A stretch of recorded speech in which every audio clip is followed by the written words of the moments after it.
I learnt later that the person who had challenged Hatayogi Pret Baba was Durjata Agori. I had heard a lot about him. I had heard that he could create a new world. I had read in the Puranas, ancient Hindu scriptures, that dissatisfied with Brahma's creation, Vishwamitra began creating another universe, causing much alarm and agitation among the Devas, gods. Vishwamitra stopped the creation when the Devas and the Rishis protested. I had entertained a hope of seeing this giant-like personality someday, and that day when I did see him, I was indeed awe-struck. There were a few others there who knew how to use Kritya. Mentionable among them are Trijata Agori and Dehur Baba, but they remained calm throughout. One feared that the convention would really not be seen through, as the inauguration itself presented so many problems. It was like weighing frogs on a scale. It was indeed difficult to satisfy their ego, as each one of them was distinguished in his own area and each one had a giant-size ego. No one was likely to give in. No one was willing to accept another as his superior. In all that uproar, 2 or 3 names were proposed, but some opposed them so strongly that they could not even be discussed. One of the suggestions was not to have a chairman at all, that each one should look upon himself as the chairman and we would go ahead with the proceedings. But this was opposed too. It was argued that the meeting would be chaotic without someone in the chair to guide and control it. Each one then would have his own way without paying any attention to what others said. No one could be restrained. To keep decorum and order, it was essential to have a chairman. Some even argued that if no agreement could be reached on the question of the chairman, how could the participants get along together on other matters and work amicably? It was already 1 o'clock in the afternoon. Realizing that it was time for the afternoon sadhana, Burbua Baba said that as some sadhakas performed sadhana regularly, the session would be adjourned for the time being. He suggested that the matter could be taken up again when they reassembled at 4. The chairman could be elected then. He suggested that if they did not come to an agreement, a contest could be held, and the one who came forward and proved himself to be superior to the rest would be the chairman. With this suggestion from Burbua Baba, the session came to a close amidst tumultuous noise. I was sad, and I wondered how the superiority of one person over the others could be established when they had specialized in different areas. A contest is possible if it is only in one common area. An expert tantric is not necessarily a master of mantra, or if a person is a master of both tantra and mantra, it is not possible for him to be a master of Gauraksha sadhana and Agor sadhana too. These sadhanas are the opposite of each other, and each is troublesome in itself. Therefore, it is very rare for one person to be the master of all. Although there is nothing impossible on this earth, from the way challenges were thrown out in the morning session and the immediate withdrawal of the adversary thereafter, it was clear that, if not impossible, it would be certainly extremely difficult to find one person who was an expert in all areas. Even after the session, the participants were agitated, and some tantrics and practitioners of leftist methods looked very angry because they thought that when they were present, no one else was qualified to take the chair. They also said, without mincing their words, that if anyone was imposed as a chairman, they would not hesitate using any kind of kritya against him. He would then have either to protect himself from it or die. There was no third way. This question generated a good deal of heat and aroused the participants' temper. During the afternoon break, the journalist in me became curious. I asked some of the participants if, in their opinion, there was indeed someone who could unquestionably be said to be the ablest of all. No one was clear in his mind, but they were sure of one thing: anyone who was finally selected to take the chair would have to go through tough tests. It was also clear that the chairman would have to be a master of all subjects. It was not unlikely that someone might even lose his life during the discussion. When I questioned Burbua Baba, I found him calm. He said all this was natural in an assembly of this kind. He said that each one of those present was unique in his own way, in his own subject, and would never allow anyone else to claim supremacy. But he said, I am confident that the question of selecting the chairman would be resolved in the afternoon session. I did not want to lose this opportunity of meeting the maximum number of Hatha Yogis and Tantrics and get their views. Everyone I met seemed special, no one inferior to another in any way. The evening session started at 4 o'clock. There was tension and anxiety on every face, and each of those present seemed anxious to prove his own greatness.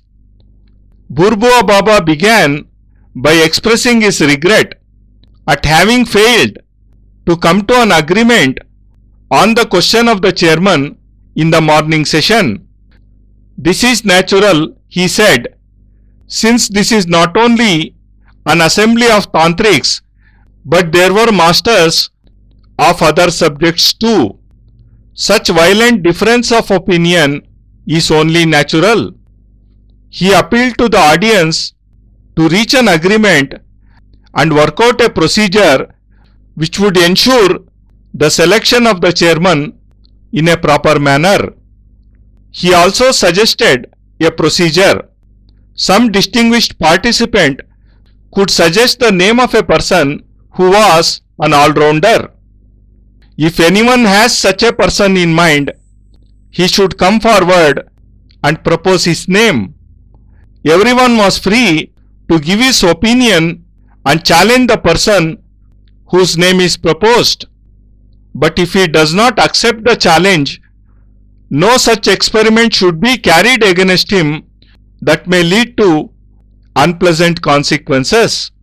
Soon after Burbua Baba finished talking and went back to his seat, several persons got up and suggested names, but the din and noise made it impossible to hear a word.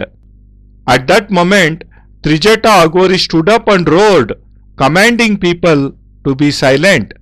His voice was thunderous, like the explosion of a bomb. All other voices were drowned in his voice, and there was a sudden silence in his assembly. ಪರಿಸ್ಥಿತಿ ತಿಳಿಯಾಗುತ್ತಿದ್ದಂತೆ ಬೆಳಕಿಗೆ ಬಂದ ಅತಿ ಮಹತ್ವದ ವಿಷಯವೇನೆಂದರೆ, ಹಠಯೋಗಿ ಪ್ರೇತ್ ಬಾಬಾರಿಗೆ ಸಂಹಾರಿಣಿ ಕೃತ್ಯದ ಸವಾಲೊಡ್ಡಿದ್ದ ತಾಂತ್ರಿಕರ ಹೆಸರು ದುರ್ಜಟ ಅಗೋರಿ ಎಂದು. ಮಂತ್ರಗಳಿಂದ ಹೊಸದೊಂದು ಜಗತ್ತನ್ನೇ ನಿರ್ಮಾಣ ಮಾಡುವ ಸಾಮರ್ಥ್ಯವುಳ್ಳ ಆಧುನಿಕ ವಿಶ್ವಾಮಿತ್ರರಿವರೆಂಬ ವಿಸ್ಮಯದ ಮಾತನ್ನು ಬಹಳಷ್ಟು ಮಂದಿ ಉನ್ನತ ಮಟ್ಟದ ಸಾಧನೆ ಮಾಡಿರುವ ತಾಂತ್ರಿಕರುಗಳಿಂದ ಕೇಳಿ ತಿಳಿದಿದ್ದೆನಾದರೂ ಸಹ ಈ ದಿನ ಈ ರೀತಿ ಸಮ್ಮೇಳನದಲ್ಲಿ ಮುಖತಃ ಭೇಟಿಯಾಗುವುದನ್ನು ಕನಸು ಮನಸ್ಸಿನಲ್ಲಿಯೂ ಊಹಿಸಿರಲಿಲ್ಲ. ನಮ್ಮ ಹಿಂದೂ ಧಾರ್ಮಿಕ ಗ್ರಂಥಗಳಾದ ಪುರಾಣಗಳಲ್ಲಿ ನಾನೋದಿದ ಕಥೆಯೊಂದರಲ್ಲಿ ಬ್ರಹ್ಮನ ಸೃಷ್ಟಿಕಾರ್ಯದಿಂದ ತೀವ್ರ ಅಸಂತುಷ್ಟಿಗೊಳಗಾದ ಮಹಾಋಷಿ ವಿಶ್ವಾಮಿತ್ರರು ತಾವೇ ಸ್ವತಃ ಪ್ರತಿಸೃಷ್ಟಿಯೊಂದನ್ನು ನಿರ್ಮಾಣ ಮಾಡಲು ತೊಡಗಿದರು. ಇದರಿಂದ ದೇವತೆಗಳು ಹಾಗೂ ಋಷಿಗಳಲ್ಲಿ ಅತ್ಯಂತ ಆತಂಕ ಮನೆ ಮಾಡಿ ಅವರೆಲ್ಲರೂ ಒಟ್ಟಾಗಿ ಪ್ರತಿಭಟಿಸಿ ಪ್ರತಿಸೃಷ್ಟಿಯನ್ನು ಮಾಡದಂತೆ ಆಗ್ರಹಿಸಿದಾಗ ವಿಧಿಯಿಲ್ಲದೆ ವಿಶ್ವಾಮಿತ್ರರು ತಮ್ಮ ಸೃಷ್ಟಿ ಕಾರ್ಯವನ್ನು ನಿಲ್ಲಿಸಬೇಕಾಯಿತು. ಬಹುಶಃ ಒಂದಲ್ಲ ಒಂದು ದಿನ ಆಧುನಿಕ ವಿಶ್ವಾಮಿತ್ರರಾದ ದುರ್ಜಟ ಅಘೋರಿಯವರನ್ನು ನಾನು ಮುಖತಃ ಭೇಟಿಯಾಗಬಹುದೇನೋ ಎಂಬ ನಂಬಿಕೆಯನ್ನು ಮನಸ್ಸಿನಲ್ಲಿ ಪೋಷಿಸಿದ್ದೆನೆಂದು ಕಾಣುತ್ತದೆ. ಅದರಂತೆ ಈ ದಿನದ ಅವರ ಸಾಕ್ಷಾತ್ ದರ್ಶನ ಭಯಾಶ್ಚರ್ಯಗಳೊಂದಿಗೆ ಅದ್ಭುತ, ಅವಿಸ್ಮರಣೀಯ. ಕೃತ್ಯ ಪ್ರಯೋಗಗಳ ಬಗ್ಗೆ ತಿಳಿದವರು ಹಲವಾರು ಮಂದಿ ತಂತ್ರ ಸಮ್ಮೇಳನದಲ್ಲಿದ್ದರಾದರೂ ಅವರಲ್ಲಿ ಉಲ್ಲೇಖನೀಯರಾದಂಥವರು ಇಬ್ಬರು ಮಹಾಪುರುಷರು ಮಾತ್ರವೇ, ತ್ರಿಜಟ ಅಘೋರಿ ಹಾಗೂ ದೇಹುರ್ ಬಾಬಾಜಿಯವರು. ಆದರೆ ಅವರಿಬ್ಬರೂ ಸಹ ಇದುವರೆಗೆ ನಡೆದ ವಿದ್ಯಮಾನಗಳ ಬಗ್ಗೆ ಯಾವುದೇ ಪ್ರತಿಕ್ರಿಯೆ ತೋರದೆ ಅತ್ಯಂತ ಶಾಂತಚಿತ್ತರಾಗಿ ಕುಳಿತಿದ್ದರು. ತಂತ್ರ ಸಮ್ಮೇಳನದ ಪ್ರಾರಂಭೋತ್ಸವವೇ ಇಷ್ಟೊಂದು ಸಂಘರ್ಷಪೂರ್ಣವಾಗಿರುವಾಗ ಮುಂದಿನ ದಿನಗಳಲ್ಲಿ ಬರಬಹುದಾದ ಅಡ್ಡಿ ಆತಂಕಗಳನ್ನು ಊಹಿಸಿದರೆ ಸಾಕು. ಈ ಸಮ್ಮೇಳನ 10ನೆಯ ದಿನ ಮುಕ್ತಾಯ ಹಂತದವರೆಗೆ ತಲುಪುವುದೇ ಅನುಮಾನವೆಂಬ ಭಯ, ಆತಂಕ ಪ್ರತಿಯೊಬ್ಬರನ್ನೂ ಕಾಡತೊಡಗಿತು. ಸಮ್ಮೇಳನದಲ್ಲಿ ಉಪಸ್ಥಿತರಾದ ನೂರಾರು ಮಂದಿ ಮಹಾನ್ ಸಾಧಕರುಗಳಲ್ಲಿ ಕೇವಲ ಮಾತ್ರ ಒಬ್ಬರನ್ನೇ ಚೇರ್ಮನ್ ಪದವಿಗಾಗಿ ಆಯ್ಕೆ ಮಾಡುವುದು ಕಪ್ಪೆಗಳನ್ನು ತಕ್ಕಡಿಯಲ್ಲಿಟ್ಟು ತೂಗಿದಂತೆಯೇ ಸರಿ. ಏಕೆಂದರೆ ಪ್ರತಿಯೊಬ್ಬ ಸಾಧಕನು ತನ್ನ ಆಯ್ಕೆಯ ಕ್ಷೇತ್ರದಲ್ಲಿ ಅಪ್ರತಿಮ ಸಾಧನೆಗಳನ್ನು ಮಾಡಿ ಸಿದ್ಧಿಗಳನ್ನು ಕೈವಶ ಮಾಡಿಕೊಂಡಿರುತ್ತಾನೆ. ಇಲ್ಲಿ ಯಾರೂ ಯಾರಿಗಿಂತಲೂ ಯಾವುದರಲ್ಲಿಯೂ ಕಮ್ಮಿ ಇಲ್ಲ ಎನ್ನುವಂತಹ ಪರಿಸ್ಥಿತಿ. ಪ್ರತಿಯೊಬ್ಬರಿಗೂ ತನ್ನದೇ ಆದ ಸ್ವಪ್ರತಿಷ್ಠೆ ಮತ್ತು ಅಹಂಭಾವವಿರುವುದರಿಂದ ಯಾರು ಯಾರಿಗೂ ಯಾವ ಕಾರಣಕ್ಕೂ ತಲೆಬಾಗುವುದಿಲ್ಲ. ಹೀಗಿರುವಾಗ ಚೇರ್ಮನ್ ಮಾಡುವುದಾದರೂ ಯಾರನ್ನು ಎನ್ನುವ ಪ್ರಶ್ನೆ ಸಹಜವಾಗಿಯೇ ಉದ್ಭವಿಸುತ್ತದೆ. ಹೋಗಲಿ, ಯಾರನ್ನು ಚೇರ್ಮನ್ ಮಾಡುವುದೇ ಬೇಡ, ಪ್ರತಿಯೊಬ್ಬರೂ ತಮ್ಮನ್ನೇ ಚೇರ್ಮನ್ ಎಂದು ಭಾವಿಸಿ ಸಮ್ಮೇಳನದ ಕಾರ್ಯಕಲಾಪಗಳನ್ನು ಮುಂದುವರಿಸಿಕೊಂಡು ಹೋಗೋಣವೆಂದುಕೊಂಡರೆ ಈ ಪ್ರಸ್ತಾವನೆಗೂ ಸಹ ತೀವ್ರ ವಿರೋಧ ಬಹುಸಂಖ್ಯೆಯಲ್ಲಿ ವ್ಯಕ್ತವಾಯಿತು. ಸೂಕ್ತ ಮಾರ್ಗದರ್ಶನ ನೀಡಿ ಸಮ್ಮೇಳನವನ್ನು ಸಮರ್ಥವಾಗಿ ನಿಭಾಯಿಸಬಲ್ಲ ಚೇರ್ಮನ್ ಒಬ್ಬರನ್ನು ಆಯ್ಕೆ ಮಾಡದಿದ್ದರೆ ಅತ್ಯಂತ ಗದ್ದಲ ಹಾಗೂ ಅರಾಜಕತೆಯ ಸ್ಥಿತಿ ಎದುರಿಸಬೇಕಾಗುತ್ತದೆ ಎಂಬ ವಾದ ಮಂಡಿಸಲಾಯಿತು. ಪ್ರತಿಯೊಬ್ಬರೂ ತಮಗನಿಸಿದ್ದನ್ನು ಮಾತನಾಡಿ ತಮಗೆ ತೋಚಿದಂತೆ ನಡೆದುಕೊಂಡಲ್ಲಿ ಸಮ್ಮೇಳನದ ಮೂಲ ಉದ್ದೇಶ ಹಾಗೂ ಗುರಿಯನ್ನು ಕೊನೆಗಾಣಿಸಿದಂತಾಗುತ್ತದೆ. ಆದ್ದರಿಂದ ಸರಿಯಾದ ದಿಶಾದೃಷ್ಟಿ ಮತ್ತು ಮಾರ್ಗದರ್ಶನದಿಂದ ಸುಸೂತ್ರವಾಗಿ ಕಾರ್ಯಕಲಾಪಗಳು ನಡೆಯುವಂತೆ ಪ್ರೇರೇಪಿಸಿ 10 ದಿನಗಳ ಈ ಸಮ್ಮೇಳನವನ್ನು ಯಶಸ್ವಿಯಾಗಿ ಮಾಡಲು ಸಮರ್ಥ ಚೇರ್ಮನ್ರೊಬ್ಬರನ್ನು ಆಯ್ಕೆ ಮಾಡುವುದು ಅನಿವಾರ್ಯವಾಗಿದೆ. ಅದಲ್ಲದೆ ಚೇರ್ಮನ್ ಆಯ್ಕೆಯ ವಿಷಯದಲ್ಲಿಯೇ ಯಾರಲ್ಲೂ ಒಮ್ಮತ ಮೂಡದಿದ್ದಾಗ ನಂತರದ ಕಾರ್ಯಕಲಾಪಗಳನ್ನು ನಡೆಸುವುದಾದರೂ ಹೇಗೆ ಎಂದು ಕೆಲವು ಸಾಧಕರು ತಮ್ಮ ಸಂಶಯ ವ್ಯಕ್ತಪಡಿಸಿದರು. ಸಮ್ಮೇಳನದ ಸ್ವಾಗತ ಭಾಷಣ ಮಾಡಿ ನಂತರ ನಡೆದ ಎಲ್ಲ ಕ್ರಿಯಾಕಲಾಪಗಳನ್ನೂ ಅತ್ಯಂತ ಶಾಂತಚಿತ್ತರಾಗಿ ವೀಕ್ಷಿಸಿದ ಸಮ್ಮೇಳನದ ಮುಖ್ಯಸ್ಥರಾದ ಬೂರ್ಬುವ ಬಾಬಾಜಿಯವರು ಎದ್ದು ನಿಂತು ಸಭೆಯನ್ನುದ್ದೇಶಿಸಿ, ಈಗ ಮಧ್ಯಾಹ್ನ 1 ಗಂಟೆಯ ಸಮಯ. ಇಲ್ಲಿ ಉಪಸ್ಥಿತರಿರುವ ಬಹಳಷ್ಟು ಮಂದಿ ಸಾಧಕರು ಮಾಧ್ಯಾಹ್ನಿಕ ಸಾಧನೆಯನ್ನು ಮಾಡುವ ಪರಿಪಾಠವಿಟ್ಟುಕೊಂಡಿರುವುದನ್ನು ನಾನು ಬಲ್ಲೆ. ಆದ್ದರಿಂದ ನೀವೆಲ್ಲರೂ ನಿಮ್ಮ ನಿಮ್ಮ ಶಿಬಿರಗಳಿಗೆ ತೆರಳಿ 4 ಗಂಟೆಯವರೆಗೂ ಮಧ್ಯಾಹ್ನದ ಸಾಧನೆಗಳನ್ನು ಮಾಡಲು ಅವಕಾಶವಿದೆ. ಈಗ ನಮ್ಮ ಇಂದಿನ ಪ್ರಾತಃ ಕಾಲದ ಅಧಿವೇಶನವನ್ನು ಸ್ಥಗಿತಗೊಳಿಸಿ 4 ಗಂಟೆಗೆ ಪುನರಾರಂಭ ಮಾಡಲಿದ್ದೇವೆ. ಆಗ ಮತ್ತೊಮ್ಮೆ ನಾವೆಲ್ಲರೂ ಸೇರಿ ಚೇರ್ಮನ್ ಆಯ್ಕೆಯ ವಿಷಯವನ್ನು ಚರ್ಚಿಸಿ ನಿಷ್ಕರ್ಷೆ ಮಾಡಿ ಸೂಕ್ತ ಅಭ್ಯರ್ಥಿಗಳನ್ನು ಹೆಸರಿಸಿ ಪರೀಕ್ಷಿಸಿ ನಂತರ ಅವರಲ್ಲೊಬ್ಬರನ್ನು ಆಯ್ಕೆ ಮಾಡೋಣ. ಇದಾದ ನಂತರವೂ ಆಯ್ಕೆಯ ವಿಷಯದಲ್ಲಿ ಎಲ್ಲರಿಗೂ ಸಂಪೂರ್ಣವಾಗಿ ಒಪ್ಪಿಗೆ ಇಲ್ಲದಿದ್ದರೆ ಒಂದು ಸ್ಪರ್ಧೆಯನ್ನೇರ್ಪಡಿಸಿ ನಮ್ಮೆಲ್ಲರ ಆಯ್ಕೆಯ ವ್ಯಕ್ತಿಯೊಡನೆ ಪ್ರತಿಸ್ಪರ್ಧಿಸಿ ಅವರಲ್ಲಿ ಯಾರು ಗೆಲ್ಲುತ್ತಾರೋ ಅವರನ್ನೇ ಚೇರ್ಮನ್ನರಾಗಿ ನಿರ್ಧರಿಸೋಣ ಎನ್ನುತ್ತಿದ್ದಂತೆಯೇ ಮೊದಲ ಸುತ್ತಿನ ಅಧಿವೇಶನವು ಗಲಿಬಿಲಿ, ಗದ್ದಲ, ಕೋಲಾಹಲಗಳ ನಡುವೆ ಮುಕ್ತಾಯಗೊಂಡಿತು. ಬಾಬಾಜಿಯವರು ಇದೀಗ ತಾನೇ ಪ್ರಸ್ತಾಪಿಸಿದ ಚೇರ್ಮನ್ ಆಯ್ಕೆಗಾಗಿ ನಡೆಯಲಿರುವ ಸ್ಪರ್ಧೆಯ ವಿಚಾರ ನನ್ನನ್ನು ಕಾಡತೊಡಗಿತು.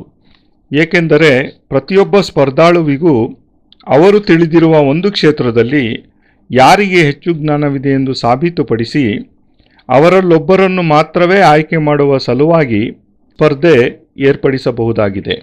ಸ್ಪರ್ಧೆಯಲ್ಲಿ ಜಯಗಳಿಸಿದ ವ್ಯಕ್ತಿಯು ಸರ್ವಾನುಮತದಿಂದ ಅವಿರೋಧವಾಗಿ ಚೇರ್ಮನ್ ಪದವಿಯನ್ನಲಂಕರಿಸುವುದರಿಂದ ಪ್ರತಿಯೊಬ್ಬರೂ ಅತ್ಯಂತ ಗೌರವಾದರಗಳೊಂದಿಗೆ ಅವನ ಆಜ್ಞಾಪಾಲಕರಾಗಿರುತ್ತಾರೆ. ಆದರೆ ಇಲ್ಲಿ ಸಮ್ಮೇಳನದಲ್ಲಿ ಉಪಸ್ಥಿತರಿರುವ ಸಾಧಕರುಗಳಾರೂ ಒಂದೇ ಒಂದು ಕ್ಷೇತ್ರಕ್ಕೆ ಸಂಬಂಧಿಸಿದವರಲ್ಲ. ಪ್ರತಿಯೊಬ್ಬರೂ ತಮ್ಮ ತಮ್ಮ ಆಯ್ಕೆಯ ಕ್ಷೇತ್ರಗಳಲ್ಲಿ ಅದ್ವಿತೀಯರಾಗಿದ್ದರೂ ಸಹ ಅವರಿಗೆ ಬೇರೊಬ್ಬರ ಸಾಧನಾ ಕ್ಷೇತ್ರಗಳ ಪರಿಚಯ, ಜ್ಞಾನ ಅತ್ಯಂತ ಸೀಮಿತವಾಗಿದೆ ಎಂದರೆ ತಪ್ಪಾಗಲಾರದು. ತಂತ್ರವಿದ್ಯೆಯಲ್ಲಿ ಸಿದ್ಧಹಸ್ತನಾದ ವ್ಯಕ್ತಿಯು ಮಂತ್ರವಿದ್ಯೆಯಲ್ಲಿ ನಿಪುಣನಾಗಿಲ್ಲದಿರಬಹುದು. ಮಂತ್ರ ಹಾಗೂ ತಂತ್ರವಿದ್ಯೆಗಳೆರಡರಲ್ಲೂ ನೈಪುಣ್ಯ ಪಡೆದ ಸಾಧಕನು ಗೌರಕ್ಷಾ ಸಾಧನೆ ಅಥವಾ ಅಘೋರ ಸಾಧನೆಗಳಲ್ಲಿ ಪರಿಣಿತಿ ಹೊಂದಿಲ್ಲದವನಾಗಿರಬಹುದು. ಗೌರಕ್ಷಾ ಹಾಗೂ ಅಘೋರ ಸಾಧನೆಗಳು ಪೀಡಾಪ್ರದವಾಗಿದ್ದು ಪರಸ್ಪರ ವಿರೋಧಿಸುವಂತಹ ಸಾಧನೆಗಳಾಗಿವೆ. ಆದ್ದರಿಂದ ಈ ಮೇಲೆ ತಿಳಿಸಿದ ಎಲ್ಲ ಸಾಧನೆಗಳಲ್ಲೂ ಪ್ರಾವೀಣ್ಯತೆ ಪಡೆದು ಸಕಲ ಕಲಾವಲ್ಲಭನಾದ ವ್ಯಕ್ತಿಯೊಬ್ಬನು ಸಿಗುವುದು ಅತಿ ಅಪರೂಪದ ಸಂಗತಿ. ಪ್ರಾತಃ ಕಾಲದ ಅಧಿವೇಶನದಲ್ಲಿ ತಾಂತ್ರಿಕರು ಕೃತ್ಯಾಪ್ರಯೋಗದ ಸವಾಲನ್ನೆಸೆದಾಗ ಎದುರಾಳಿಗಳೊಬ್ಬರೂ ಅದನ್ನು ಸ್ವೀಕರಿಸದೆ ಭಯಭೀತರಾಗಿ ಹಿಂಜರಿದಿದ್ದನ್ನು ಕಂಡಾಗ ನನಗನ್ನಿಸಿದ್ದು, ಎಲ್ಲ ವಿದ್ಯೆಗಳಲ್ಲೂ ಪಾರಂಗತರಾದ ಮಹಾನ್ ಸಾಧಕರೊಬ್ಬರು ಈ ಎಲ್ಲ ಕೃತ್ಯಾಪ್ರಯೋಗದ ಸವಾಲುಗಳನ್ನೂ ಸ್ವೀಕರಿಸಿ ಅದಕ್ಕೆ ಪ್ರತ್ಯುತ್ತರ ನೀಡುವಂತಾದರೆ ಎಷ್ಟು ಅದ್ಭುತ ಹಾಗೂ ರೋಮಾಂಚಕಾರಿಯಾಗಿರುತ್ತದೆ ಎಂದು. ಪ್ರಪಂಚದಲ್ಲಿ ಯಾವುದೂ ಅಸಾಧ್ಯವೆಂಬುದಿಲ್ಲ ಎಂದು ದೃಢವಾಗಿ ನಂಬಿದ್ದ ನನಗೆ ಸಕಲ ಕಲಾವಲ್ಲಭರಾದ ಪರಿಪೂರ್ಣ ಸಾಧಕರೊಬ್ಬರು ಈ ಮಹಾನ್ ತಂತ್ರ ಸಮ್ಮೇಳನದ ಮುಖ್ಯ ಸಂಚಾಲಕರಾಗಿ, ಚೇರ್ಮನ್ರಾಗಿ ಕಾರ್ಯನಿರ್ವಹಿಸಲು ಖಂಡಿತ ಆಯ್ಕೆಯಾಗೇ ಆಗುತ್ತಾರೆ. ಅದಕ್ಕಾಗಿ ನಮ್ಮ ಅನ್ವೇಷಣೆಯನ್ನು ತೀವ್ರಗೊಳಿಸಲೇಬೇಕೆಂಬ ಇಚ್ಛೆ ಪ್ರಬಲವಾಯಿತು. ಪ್ರಾತಃ ಕಾಲದ ಅಧಿವೇಶನ ಮುಕ್ತಾಯಗೊಳಿಸಿದ ನಂತರದಲ್ಲಿ ಸಾಧಕರೆಲ್ಲ ತೀವ್ರ ಉದ್ವೇಗಕ್ಕೊಳಗಾಗಿದ್ದರು. ಅದರಲ್ಲೂ ವಾಮಪಂಥದ ಕೆಲವು ತಾಂತ್ರಿಕರು ಸಾಧಕರಂತೂ ಕ್ರೋಧೋನ್ಮತ್ತರಾಗಿ ಸಮ್ಮೇಳನದಲ್ಲಿ ತಾವೆಲ್ಲ ಉಪಸ್ಥಿತರಾಗಿರುವವರೆಗೂ ಬೇರಾರಿಗೂ ಚೇರ್ಮನ್ ಆಗಲು ಅವಕಾಶ ಕೊಡುವುದಿಲ್ಲವೆಂದು ಪ್ರತಿಜ್ಞೆ ಮಾಡಿದ್ದರು. ಯಾರಾದರೂ ಬೇರೆಯವರನ್ನು ಚೇರ್ಮನ್ ಆಗಿ ಆಯ್ಕೆ ಮಾಡಿದ್ದೇ ಆದರೆ ದಯೆ ದಾಕ್ಷಿಣ್ಯವಿಲ್ಲದೆ ಅವರ ಮೇಲೆ ಕೃತ್ಯಾಪ್ರಯೋಗ ಮಾಡುವುದೆಂದು ತಾವೆಲ್ಲರೂ ನಿರ್ಧರಿಸಿದ್ದೇವೆಂದು ಯಾವುದೇ ಮುಚ್ಚುಮರೆಯಿಲ್ಲದೆ ತಿಳಿಸಿದರು. ಕೃತ್ಯಾಪ್ರಯೋಗಕ್ಕೊಳಗಾದ ವ್ಯಕ್ತಿ ಸಾಧನಾ ಸಂಪನ್ನನಾಗಿದ್ದು ರಕ್ಷಣಾ ಪ್ರಯೋಗ ತಿಳಿದಿದ್ದರೆ ಮಾತ್ರ ಬದುಕುಳಿಯುತ್ತಾನೆ, ಇಲ್ಲದಿದ್ದಲ್ಲಿ ಸಾವು ನಿಶ್ಚಿತ. ಇವೆರಡಲ್ಲದೆ ಮೂರನೆಯ ದಾರಿ ಯಾವುದೂ ಅವನಿಗೆ ಇರುವುದಿಲ್ಲ. ಮಧ್ಯಾಹ್ನದ ವಿರಾಮದ ವೇಳೆಯಲ್ಲಿ ಹಿಂದೊಮ್ಮೆ ಪತ್ರಕರ್ತನಾಗಿದ್ದಾಗ ನಾನು ವಿಶೇಷ ವ್ಯಕ್ತಿಗಳ ಸಂದರ್ಶನ ನಡೆಸುತ್ತಿದ್ದುದು ನೆನಪಾಗಿ ಹತ್ತಿರದಲ್ಲಿಯೇ ಸಾಧಕರನ್ನು ಪ್ರಶ್ನಿಸಿದೆ. ನಿಮ್ಮ ದೃಷ್ಟಿಯಲ್ಲಿ ಸಮ್ಮೇಳನದ ಚೇರ್ಮನ್ ಪದವಿಗೆ ಅರ್ಹರಾದಂತಹ ದೈತ್ಯ ಪ್ರತಿಭೆಯುಳ್ಳ ಯಾರಾದರೂ ಅಸಾಧಾರಣ ವ್ಯಕ್ತಿಗಳು ಇದ್ದಾರೆಯೇ ಎಂದು. ಯಾರಿಗೂ ಸಹ ಈ ಪ್ರಶ್ನೆಗೆ ಸ್ಪಷ್ಟವಾದ ಉತ್ತರ ಕೊಡಲಾಗಲಿಲ್ಲ. ಆದರೆ ಅವರೆಲ್ಲ ಒಮ್ಮತದಿಂದ ಅಂಗೀಕರಿಸಿದ ಸತ್ಯವೇನೆಂದರೆ, ಚೇರ್ಮನ್ ಪದವಿಗೆ ಯಾರೇ ಆಯ್ಕೆಯಾದರೂ ಸಹ ಅವರು ಅತ್ಯಂತ ಕಠಿಣ ಪರೀಕ್ಷೆಗಳನ್ನು ಎದುರಿಸಬೇಕಾಗುತ್ತದೆ. ತಮ್ಮ ಪ್ರಾಣವನ್ನೇ ಕಳೆದುಕೊಳ್ಳುವಂತಹ ಪರಿಸ್ಥಿತಿ ಏರ್ಪಟ್ಟರೂ ಅದರಲ್ಲಿ ಆಶ್ಚರ್ಯವೇನೂ ಇಲ್ಲ. ಇದಲ್ಲದೆ ಚೇರ್ಮನ್ ಆಗುವವರಿಗೆ ಸಾಧನೆಯ ಕ್ಷೇತ್ರದಲ್ಲಿನ ಎಲ್ಲ ಆಯಾಮಗಳು ಸಂಪೂರ್ಣವಾಗಿ ತಿಳಿದಿರಲೇಬೇಕು ಮತ್ತು ಯಾರು ಯಾವುದೇ ಸವಾಲನ್ನೊಡ್ಡಿದರೂ ಸಹ ಅದನ್ನು ಸ್ವೀಕರಿಸಿ ಅದಕ್ಕೆ ಪ್ರತ್ಯುತ್ತರ ನೀಡುವ ಸಾಮರ್ಥ್ಯ, ಧೈರ್ಯ, ಸಾಹಸ, ಜಾಣ್ಮೆ, ದಿಟ್ಟತನ ಹಾಗೂ ಪೌರುಷ ಯಥೇಚ್ಛವಾಗಿ ಇರಬೇಕಾಗುತ್ತದೆ. ಹಲವಾರು ಸಾಧಕರುಗಳ ಅಮೂಲ್ಯ ವಿಚಾರಧಾರೆಯನ್ನು ತಿಳಿದುಕೊಂಡು ನಂತರ ಬುರ್ಬುವಾ ಬಾಬಾಜಿಯವರನ್ನು ಸಂದರ್ಶಿಸಿದೆ. ಎಲ್ಲ ಸಾಧಕರಿಗೂ ಕೇಳಿದ ಪ್ರಶ್ನೆಯನ್ನೇ ಬಾಬಾಜಿಯವರಿಗೂ ಕೇಳಿದಾಗ ಅವರು ವಿವಿಧ ಸಾಧನಾ ಕ್ಷೇತ್ರಗಳ ಅತಿ ವಿಶಿಷ್ಟ ಸಾಧಕರುಗಳು ಒಂದೆಡೆ ಒಂದೇ ವೇದಿಕೆಯಲ್ಲಿ ಸಮಾವೇಶಗೊಂಡಿರುವುದು ಅತಿ ಅಪರೂಪದ ಘಟನೆಯಾಗಿದ್ದು, ಅವರುಗಳಲ್ಲಿ ಪರಸ್ಪರ ಭಿನ್ನಾಭಿಪ್ರಾಯ, ಘರ್ಷಣೆ ಉಂಟಾಗುವುದು ಸಹಜವಾಗಿಯೇ ಇದೆ. ಏಕೆಂದರೆ ಇಲ್ಲಿರುವ ಪ್ರತಿಯೊಬ್ಬ ಸಾಧಕರು ತಮ್ಮ ತಮ್ಮ ಸಾಧನಾ ಕ್ಷೇತ್ರದಲ್ಲಿ ಅದ್ವಿತೀಯರೇ. ಯಾರೂ ಸಹ ಬೇರೊಬ್ಬರನ್ನು ತಮಗಿಂತ ಉನ್ನತ ಸ್ಥಾನದಲ್ಲಿರುವುದನ್ನು ಸಹಿಸುವುದಿಲ್ಲವಾದರೂ ಸಹ ಮಧ್ಯಾಹ್ನದ ಅಧಿವೇಶನದಲ್ಲಿ ಚೇರ್ಮನ್ ಪದವಿಗೆ ಸೂಕ್ತ ಅಭ್ಯರ್ಥಿ ಯಾರು ಎಂಬ ನಿಮ್ಮ ಪ್ರಶ್ನೆಗೆ ಖಂಡಿತವಾಗಿಯೂ ಉತ್ತರ ದೊರೆಯುತ್ತದೆ ಎಂಬ ದೃಢ ವಿಶ್ವಾಸ, ನಂಬಿಕೆ ನನಗಿದೆ ಎಂದರು. ಮಧ್ಯಾಹ್ನದ ಅಧಿವೇಶನದ ಮುನ್ನ ಬಹಳಷ್ಟು ಸಂಖ್ಯೆಯಲ್ಲಿ ಉಪಸ್ಥಿತರಿದ್ದ ಹಠಯೋಗಿಗಳು ಹಾಗೂ ತಾಂತ್ರಿಕರುಗಳನ್ನು ಸಂದರ್ಶಿಸಿ ಅವರ ವಿಚಾರಧಾರೆಯನ್ನು ತಿಳಿಯುವ ಸುವರ್ಣಾವಕಾಶ ಕಳೆದುಕೊಳ್ಳಲಿಚ್ಛಿಸದೆ ಪ್ರತಿಯೊಬ್ಬರನ್ನೂ ಭೇಟಿಯಾಗಿ ಅವರ ದೃಷ್ಟಿಕೋನದಲ್ಲಿ ಸಮ್ಮೇಳನದ ಚೇರ್ಮನ್ ಯಾರಾಗಬಹುದು ಎಂಬ ಜಟಿಲ ಯಕ್ಷಪ್ರಶ್ನೆಗೆ ನಿಖರ ಹಾಗೂ ಸ್ಪಷ್ಟ ಉತ್ತರ ಸಿಗಬಹುದೇನೋ ಎಂದು ಪ್ರಯತ್ನಿಸಿದೆ. ಇದುವರೆಗೂ ನಾನು ಸಂದರ್ಶಿಸಿದ ಎಲ್ಲ ಮಹನೀಯರೂ ಸಾಧನಾ ಕ್ಷೇತ್ರದಲ್ಲಿ ಘಟಾನುಘಟಿಗಳೇ. ಯಾರೂ ಯಾರನ್ನೂ ತಮಗಿಂತ ಶ್ರೇಷ್ಠರೆಂದು ಸ್ವೀಕರಿಸಲು ಸಿದ್ಧರಿಲ್ಲ. ಎಲ್ಲರೂ ಭಯೋದ್ವೇಗಗಳಿಂದ ಎದುರು ನೋಡುತ್ತಿದ್ದ ಮಧ್ಯಾಹ್ನದ ಅಧಿವೇಶನ ಸರಿಯಾಗಿ 4 ಗಂಟೆಗೆ ಪ್ರಾರಂಭವಾಯಿತು. ಪ್ರತಿಯೊಬ್ಬರ ಮುಖದಲ್ಲೂ ಉದ್ವೇಗ, ಆತಂಕಗಳು ಎದ್ದು ಕಾಣುತ್ತಿತ್ತು ಹಾಗೂ ಪ್ರತಿಯೊಬ್ಬರೂ ತಾವೇ ಸರ್ವಶ್ರೇಷ್ಠರೆಂದು ಸ್ಪರ್ಧೆಯಲ್ಲಿ ಗೆದ್ದು ಸಾಬೀತುಪಡಿಸುವ ವ್ಯಾಕುಲತೆಯಿಂದಿದ್ದರು. ಬುರ್ಬುವಾ ಬಾಬಾಜಿಯವರು ಸಭೆಯನ್ನುದ್ದೇಶಿಸಿ, ಮಧ್ಯಾಹ್ನದ ಅಧಿವೇಶನದಲ್ಲಿ ಉಪಸ್ಥಿತರಿರುವ ಪ್ರತಿಯೊಬ್ಬರಿಗೂ ಮತ್ತೊಮ್ಮೆ ಹೃತ್ಪೂರ್ವಕ ಸ್ವಾಗತವನ್ನು ಕೋರುತ್ತೇನೆ. ಬೆಳಗಿನ ಕಾರ್ಯಕಲಾಪದ ಅವಧಿಯಲ್ಲಿ ಚೇರ್ಮನ್ ಆಯ್ಕೆಯ ವಿಷಯದಲ್ಲಿ ಸರ್ವಾನುಮತದಿಂದ ಯಾವುದೇ ನಿರ್ಣಯ ತೆಗೆದುಕೊಳ್ಳಲು ಸಾಧ್ಯವಾಗಲಿಲ್ಲವೆಂದು ವಿಷಾದಿಸುತ್ತೇನೆ.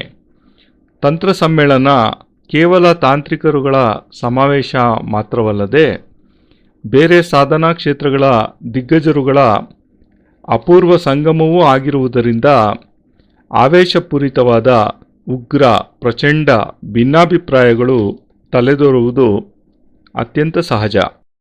ಆದ್ದರಿಂದ ಪ್ರತಿಯೊಬ್ಬರೂ ಅನುಮೋದಿಸುವ ಕಾರ್ಯವಿಧಾನವೊಂದನ್ನು ಚೇರ್ಮನ್ ಆಯ್ಕೆಗಾಗಿ ರೂಪೊಂದಿಸಲು ಪ್ರಯತ್ನಿಸೋಣ. ನನಗೆ ಸಮ್ಮತವಾದ ಮತ್ತು ನೀವೆಲ್ಲರೂ ಒಮ್ಮತದಿಂದ ಸ್ವೀಕರಿಸಬಹುದಾದ ಕಾರ್ಯವೈಖರಿಯೊಂದನ್ನು ನಿಮ್ಮ ಮುಂದೆ ಸ್ಪಷ್ಟಪಡಿಸುತ್ತಿದ್ದೇನೆ. ಅದೇನೆಂದರೆ, ಪ್ರತಿಯೊಂದು ಸಾಧನಾ ಕ್ಷೇತ್ರದಲ್ಲಿಯೂ ಅದ್ವಿತೀಯರಾದ ಒಬ್ಬರೇ ಒಬ್ಬರನ್ನು ಮಾತ್ರ, ಯಾರ ಶ್ರೇಷ್ಠತೆಯ ಬಗ್ಗೆ ನಿಮಗೆ ಎಳ್ಳಷ್ಟು ಸಂಶಯವಿಲ್ಲವೋ ಅವರನ್ನು ಮಾತ್ರ ಆಯ್ಕೆ ಮಾಡುವುದು.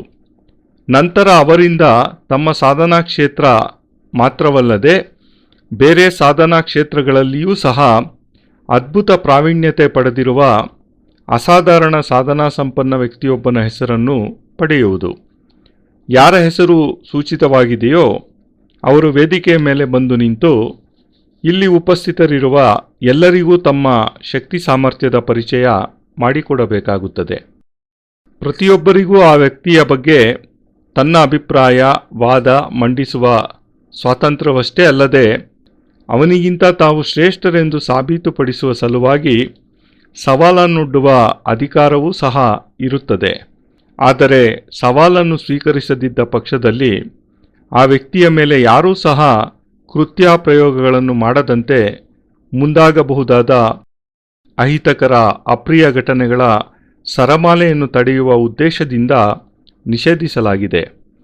ಈಗ ಇಲ್ಲಿ ಉಪಸ್ಥಿತರಾಗಿರುವ ಎಲ್ಲ ಸಾಧನಾ ಕ್ಷೇತ್ರಗಳ ಗಣ್ಯರಿಗೂ ನಮಿಸುತ್ತಾ ಚೇರ್ಮನ್ ಪದವಿಗೆ ನಿಮ್ಮ ಆಯ್ಕೆಯ ಅಭ್ಯರ್ಥಿಯ ಹೆಸರನ್ನು ಸೂಚಿಸುವಂತೆ ಪ್ರಾರ್ಥಿಸುತ್ತಿದ್ದೇನೆ ಎಂದು ಹೇಳಿ ಎಲ್ಲರಿಗೂ ನಮಸ್ಕರಿಸುತ್ತಾ ವೇದಿಕೆಯಲ್ಲಿದ್ದ ತಮ್ಮ ಸ್ಥಾನದಲ್ಲಿ ಆಸೀನರಾದರು ಬಾಬಾಜಿ.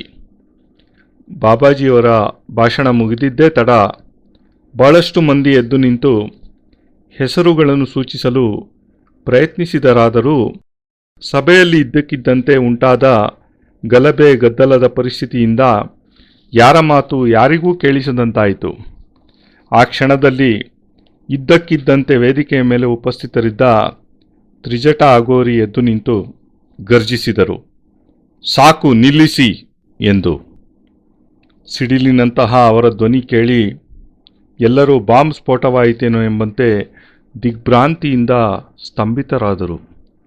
ಬೇರೆಲ್ಲರ ಧ್ವನಿಗಳು ಅವರ ಧ್ವನಿಯಲ್ಲಿ ಕರಗಿ ಹೋದಂತಾಗಿ ಏಕಾಏಕಿ ಗಾಢವಾದ ನಿಶ್ಶಬ್ದ ಸಭೆಯನ್ನಾವರಿಸಿತು.